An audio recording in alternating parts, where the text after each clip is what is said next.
How's it going, everyone? It's Mike from PC Classic Cars, back with another test drive video. Today we are in my A-Code 1965 Ford Mustang GT Coupe. This has a small block Ford and an automatic transmission.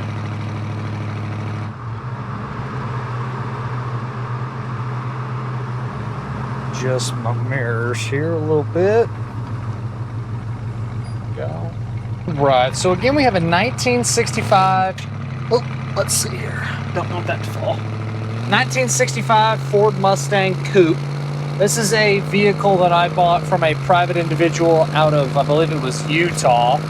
It has a non-original 302 in it. This is an A-Code 289 four-barrel car, but obviously it's got a 302, so not the original motor. You do have a C4 3-speed automatic transmission, and then power steering, and then disc brakes in the front, but it is a manual disc brake, but the car does stop very well.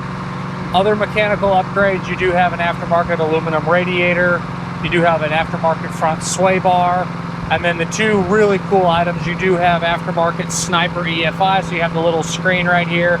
I'll just put that up on the top of the dash. So you do have aftermarket EFI, and then you do also have aftermarket AC. It's an under-dash unit, and the AC blows nice and cold. As far as the mechanicals go, this is one of the more well-ironed out and excellent driving Mustang coupes that I've had. I would feel confident driving this thing wherever you'd want to go. It is a very strong running car, and just a really, really good cruising Mustang. That AC works nice and cold. Kick it on, has a good volume of air. I'm on like the medium setting and it's cold right away. And then you can't ever go wrong with the Sniper EFI. I've run it on a ton of stuff. I have it on some of my personal vehicles. Just a very user-friendly and easy setup for the EFI. On the interior, this car would have originally been a Code 65 red interior. Obviously now it is red and white. The interior is very clean. Couple very small little nicks on the painted portion of the door panels, a small little nick in the dash over here on the very corner of the driver's side. Steering wheel's in nice shape. Couple little, like there's like a spot missing here on the steering wheel, like where it's separated a little bit and a little crack in the steering wheel, but it doesn't affect anything. The steering wheel is actually in nice shape. You do have an aftermarket AM/FM cassette style stereo with some speakers in the package tray in the back.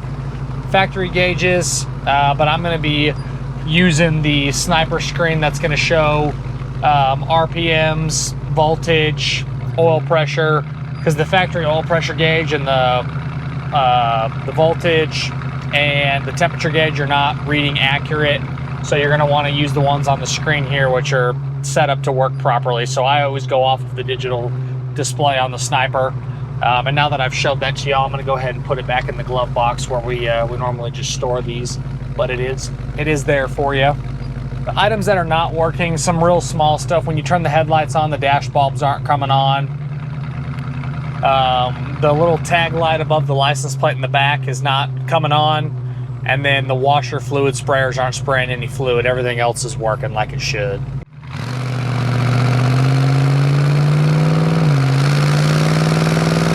Aftermarket headers and then full aftermarket dual exhaust. Nice easy shifts and just a well ironed out car mechanically.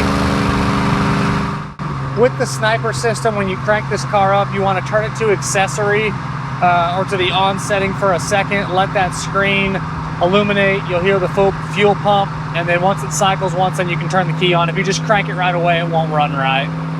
But yeah, you just turn the key, let it sit for a few seconds, let the screen illuminate, and then you're good to go to turn it on. As you can see, drivability is fantastic. On the underneath, it's a very solid Mustang. It's had both of the front toe boards done on both sides. Doesn't bother me any. It's a nice solid car. Floors look great, frame rails are nice. No current rust issues. As you can see from the photos, the bottom side is just a good, clean Mustang. Exhaust is in nice shape as well.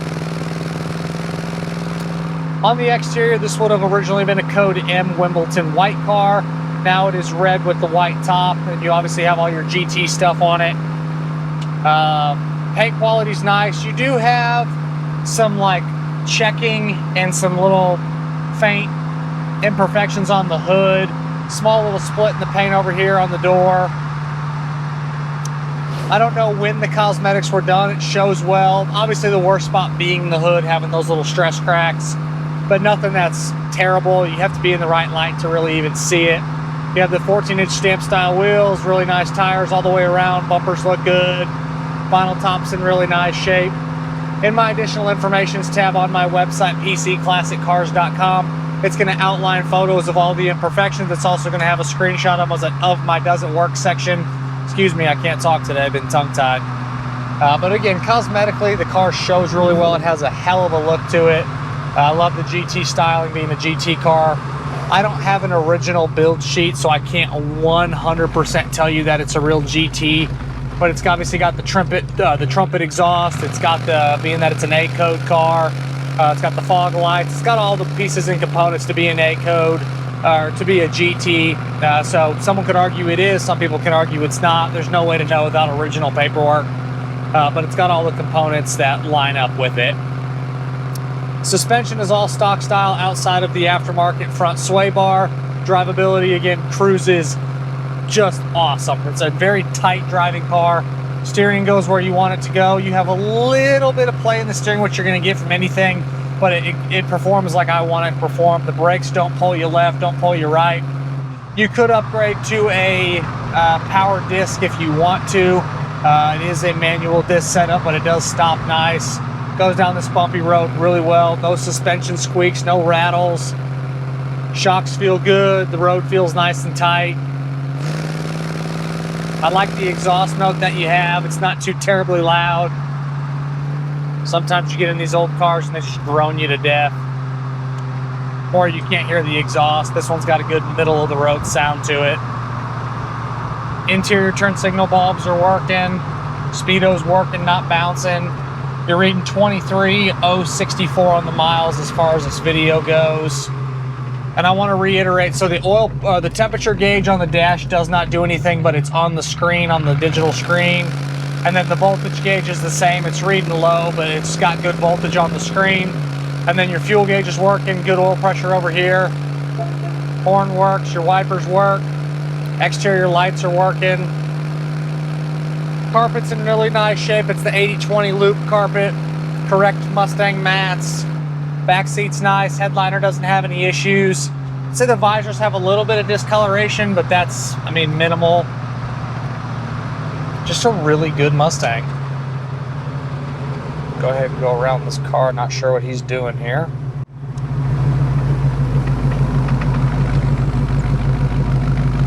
So he's just hanging out.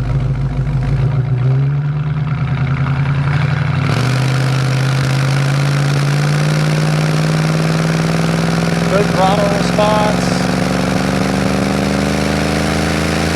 Holds well. I mean, we're on like a third throttle right there, and it's just impressive to drive. Dash doesn't have any issues. Inside the trunk is nice and clean and detailed out. Outside of fixing the dash lights and the rear tag light, I don't know if there's anything else you're going to really want to do to this thing. It's already got the sniper. It's already got a really strong running small block Ford. That C4 shifts good. EFI aluminum radiator already. Doesn't have a fan shroud on it, so if you're going to nitpick anything in the engine bay, maybe throw a fan shroud on there, but you do have an aftermarket flex fan and that aluminum radiator, so it keeps this car nice and cool. Turn signal switch is nice and tight. You have your fog light switch up underneath the dash here.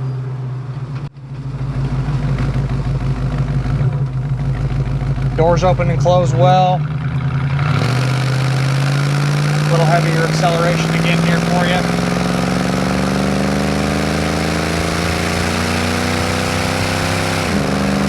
There's 65, there's 70, there's 75, and we'll shut it down at 80.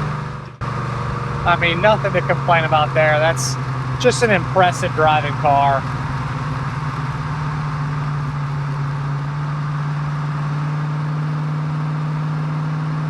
I really enjoy getting cars like this. There's just the list of things to nitpick outside of some little cosmetic flaws on the hood and around the car. You're gonna get that for being an older redone car, but it's just a fantastic driving Mustang. And as always, I appreciate y'all stopping in to watch another one of my test drives. Make sure you check out the virtual description video along with the additional informations tab on my website, pcclassiccars.com. Make sure you watch all the videos start to finish because there's good information in both of them. And thanks again for watching, and I'll catch you guys on the next video. Have a great rest of your day.